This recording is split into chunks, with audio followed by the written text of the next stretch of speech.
sindikat ini mengingatkan kita pada serial Money Heist. Perpustakaan UIN Makassar, Sulawesi Selatan. Polisi telah menetapkan 15 tersangka. 7 tersangka kasus peredaran dan pembuatan uang palsu. Itu sangat mirip dengan Ferry Irwandi. 446,7 juta rupiah.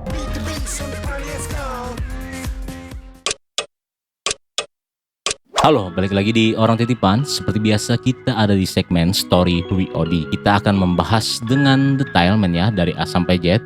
Makanya kenapa kalian harus like, komen, dan subscribe agar kalian tidak ketinggalan apa saja yang bakal kita bicarakan dan mungkin itu akan menarik. Oke, gak usah berpanjang lebar, langsung aja kita di Story WOD.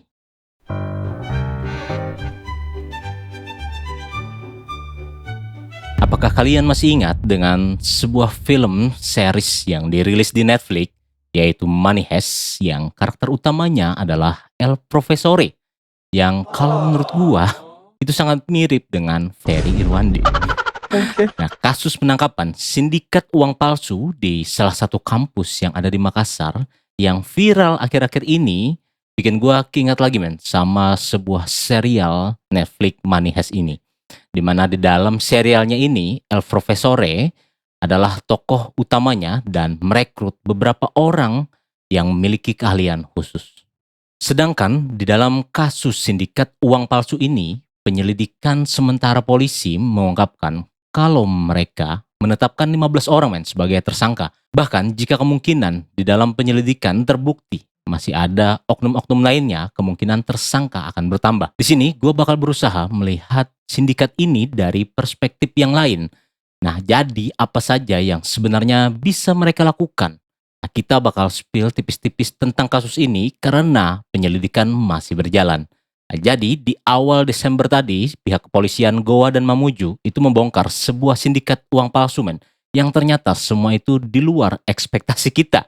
Nah, kenapa? Karena sindikat ini adalah orang-orang dengan latar belakang yang ada di dunia kampus. Nah, notabene yang kita tahu dunia kampus adalah sebuah lingkungan yang syarat dengan orang-orang yang berpendidikan.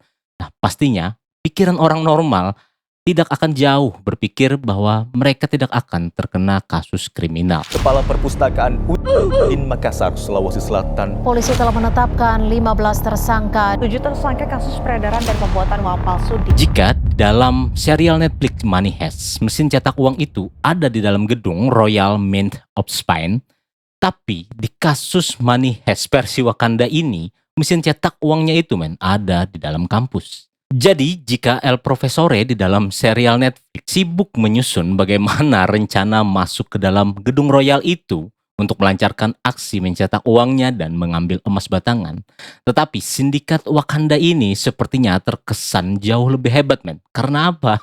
Karena mesinnya itu mereka miliki sendiri dan berada di dalam gedung kampus.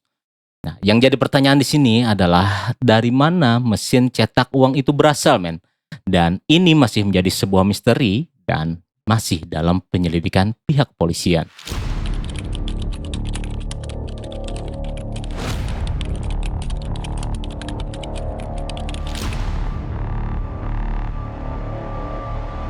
Yang membingungkan di sini, kita tidak mengetahui siapa sebenarnya tokoh sosok El Profesore, atau bisa kita bilang tokoh utamanya yang mengotaki dalam kasus sindikat uang palsu ini.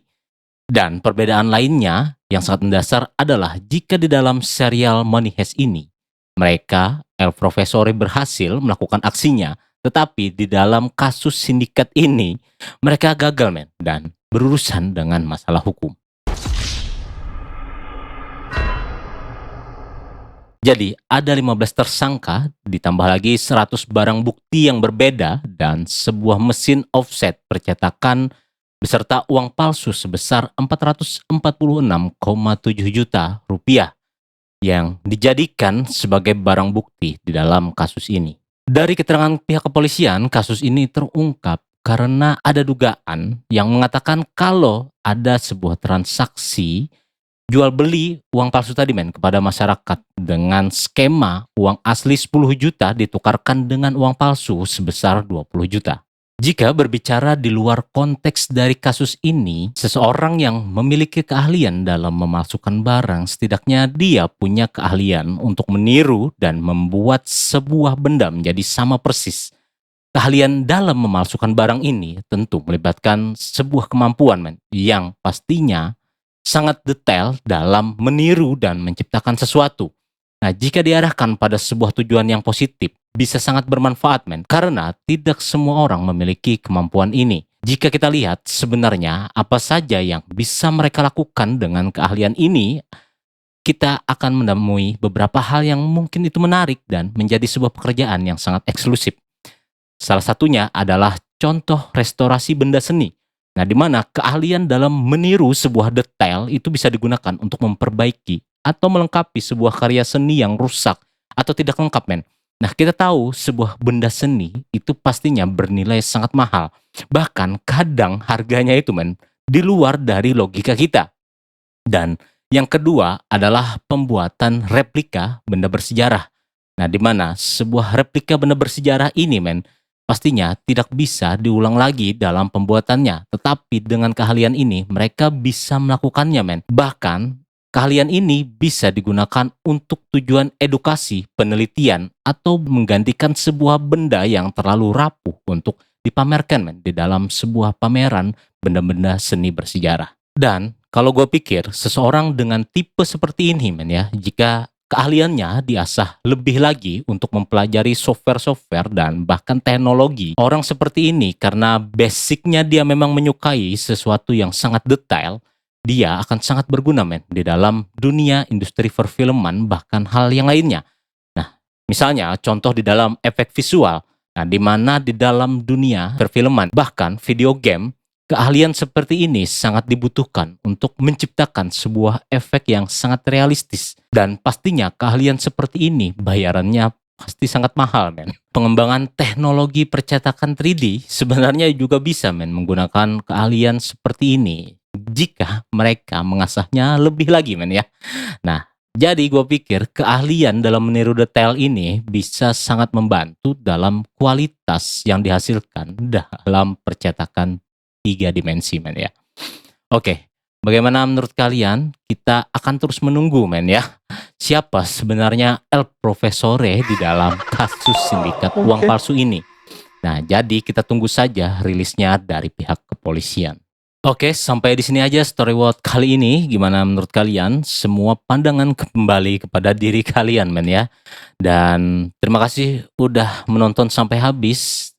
Bantu like, komen, dan subscribe, ya. Dan gua mohon maaf jika ada kesalahan atau kekurangan dalam penyampaian. Seperti biasa, kalian boleh koreksi di dalam kolom komentar. Oke, terima kasih atas waktunya. Gue Orang Titipan. Bye.